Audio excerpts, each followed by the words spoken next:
The person you trust with your life at 30,000 feet may not necessarily be the one who brings you back home. Now imagine that person makes the deliberate choice to end everything. This is aviation's darkest, most unthinkable nightmare. And it has happened before. In 2015, the co-pilot of Germanwings Flight 9525 locked his captain out of the cockpit and intentionally flew the plane into the French Alps, killing all 150 people on board. It was a clear act of mass murder-suicide. The airplane rushed unstoppably toward the mountain slopes.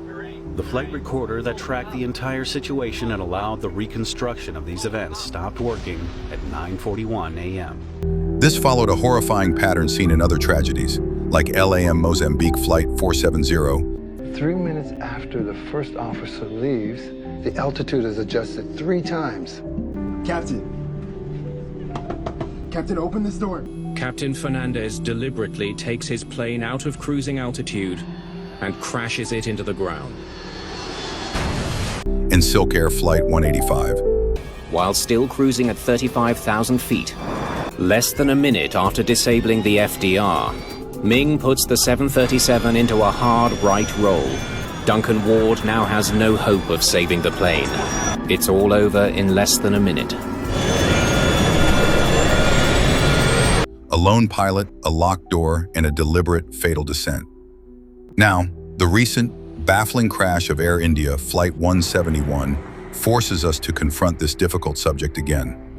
Moments after takeoff, both engines mysteriously cut off, sending the plane and all 260 souls aboard plummeting to the ground, leaving only one survivor.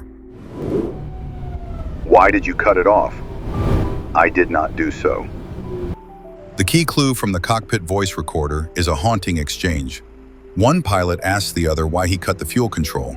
The other denies it. This conversation is the heart of the mystery, and this is where the Air India case currently differs from past tragedies. Instead of the chilling silence or deliberate actions of a suicide, the recorder captured confusion. So what happened? Was it a catastrophic and unprecedented technical failure? A terrible, inadvertent mistake under pressure? Or something far more sinister? While the investigation is ongoing, the deliberate nature of the fuel cutoff has forced the public to consider the possibility of an intentional act. The truth behind Air India Flight 171 is not yet known, but the crash is a tragic reminder of the immense pressures pilots face and why vigilance around mental health is so critical. As we wait for answers, the shadow of past events forces us to ask the uncomfortable question, hoping the final report reveals anything but the ultimate, unthinkable betrayal.